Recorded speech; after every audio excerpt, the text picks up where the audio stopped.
All right, now I'd like to talk a little bit about X-ray diffraction, and then we'll go on a tour of the X-ray diffractometer over in Rankin.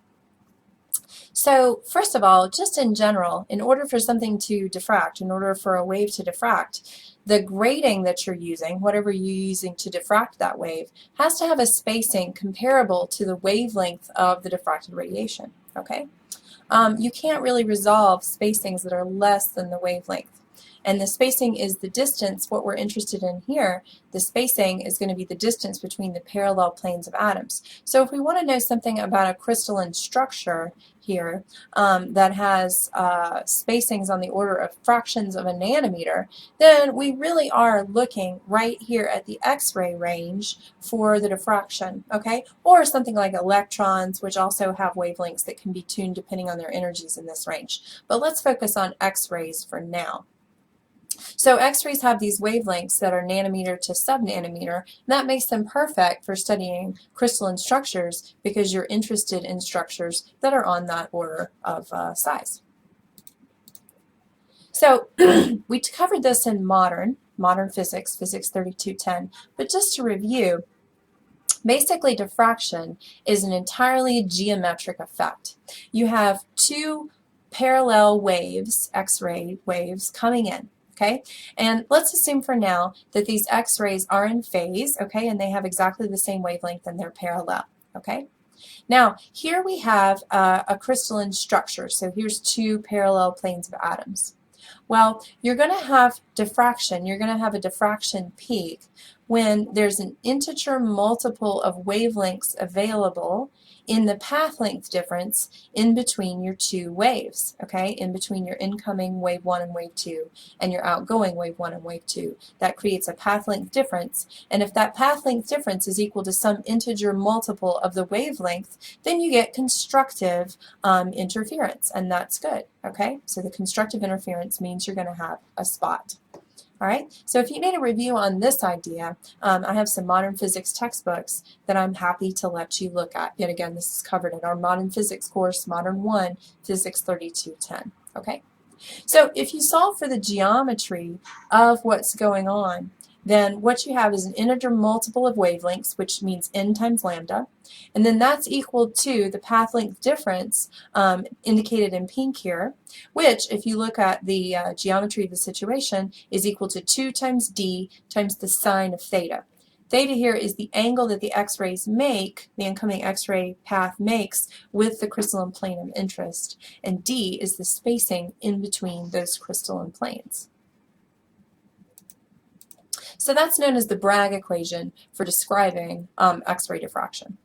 So here's how things basically happen in an X-ray diffractometer. Let's go over what a typical X-ray diffraction pattern looks like. Okay, so in any crystalline structure, you have a whole bunch of different sets of planes. We've talked about the Miller indices for these planes, so I think you can see now how there'd be planes that have similar spacing in between them, families of planes that have similar spacing. Okay, so here, for example, is a blue set of planes, a red set of planes, and a green set of planes for the same crystalline structure. Okay, this looks like a body-centered cubic structure.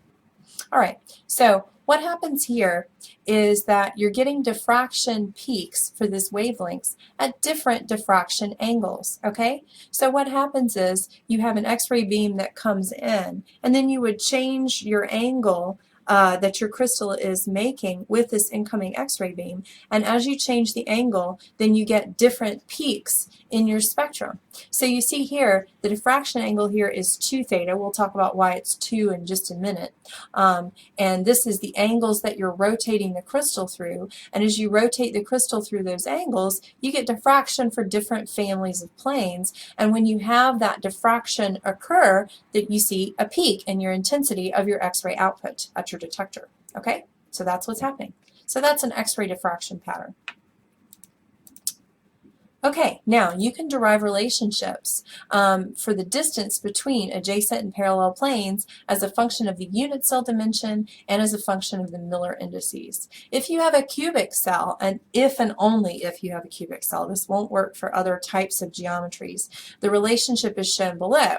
For other types of cells, you can derive relationships, but they're a lot more complex than this sweet little cute thing that we've derived below here. Okay, so here, remember, D is the spacing in between the planes.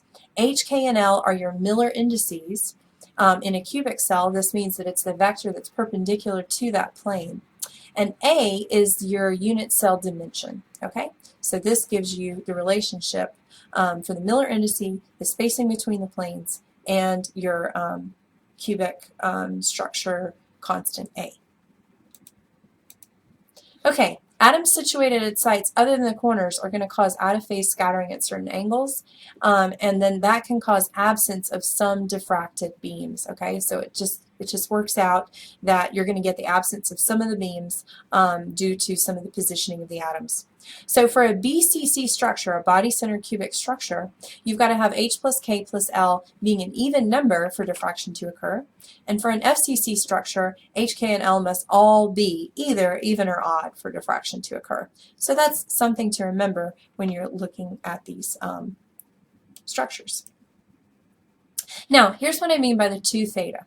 Here's your crystal, okay, that's your sample S indicated at S, and then you have your source here where the X-ray beam comes out, and that's at T, and then you have your detector here. So it actually makes the most sense to rotate your detector through a set of angles and leave your crystal set in its angular position. Okay, so that means that for, say, for example, for a particular set of planes, when your incoming X-ray beam comes in, it's going to make an angle theta. But because your sample is tilted, or your plane is tilted with some angle theta to the incident, when it's diffracted, it's going to actually be 2 theta that it comes out. So you have the theta that it's already tilted, and then it's diffracted by theta, and then that makes 2 theta. So when I said I was going to explain the factor of 2, there's the explanation of the factor of 2. Okay? Now, if you had a single crystal specimen, and remember, single crystalline specimens are rare, polycrystalline specimens are much more common. What would have to happen, though, if you had a single crystal specimen is you would have to move your sample by more of an angle. You would really have to rotate it a lot in order to see the full diffraction pattern. But if you have a polycrystalline specimen or a powder, then what you've got then is a whole bunch of randomly oriented planes in there, okay? And then you only have to rotate through less of an angle in order to see the full set of planes appear as peaks.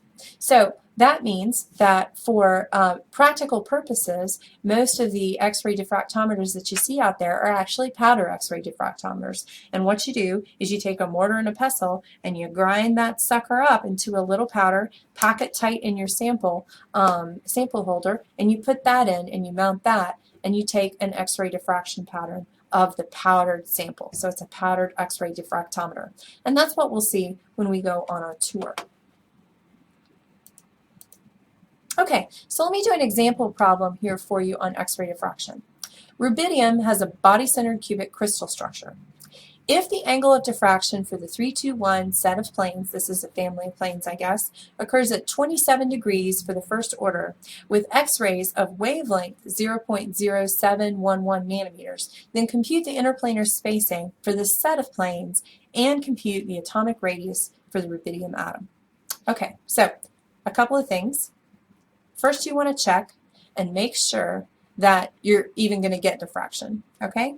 So here we have a 3, 2, 1, so the sum of the Miller indices is 3 plus 2 plus 1 is 6, and that's even, so diffraction will occur for this set of planes. It's not one of those ones that you would expect to see a vacancy for the BCC planes. Okay, second of all, the Bragg equation says that n lambda is equal to 2d sine theta, okay? So it says that it's a first order diffraction, so that means that n is equal to 1. The wavelength that it gave as the wavelength of the X-rays was 0.0711 nanometers, so I plug that in for lambda. Now, I don't know D. D is my unknown, so I leave that there, but I do know that diffraction occurred at 27 degrees. Now, this is actually 2 theta, so I'm going to take 27 degrees and divide it by 2 to get it into the theta form that it needs to be for the Bragg equation. Now I solve for D, and I get D is equal to 0.152 nanometers. Now I come into that simple relationship that was derived, or that was demonstrated for between D and A for simple cubic type structures, or for cubic type structures. So that was that D was equal to A over the square root of H squared plus K squared plus L squared, where H, K, and L were your Miller indices. So I have that in for D is equal to A over the square root of 3 squared plus 2 squared plus 1 squared. And if I solve for A using that equation, I get A is equal to 0.5698 nanometers. All right, now if you read your book, you'll see that there's a relationship between your unit cell length and the radius of your atom for a body-centered cubic lattice. This is something that you're going to do in homework. But here, A is equal to 4 times the radius over root of 3. That's in your text, okay? And you'll derive that for homework. So now you can solve for R, the radius of your atom, and you get 0.247 nanometers. So that's what the problem asks you to do. It asks you to compute the interplanar spacing, that's D, your 0.152, and it also asks you to calculate the atomic radius of the rubidium atom, which is given as 0.247 here in the solutions. Okay, so that's kind of an overview, a reminder of X-ray diffraction, and sort of a quick and dirty explanation of how an X-ray diffractometer works. And we'll see more on our tour when we go to Rankin. Thanks.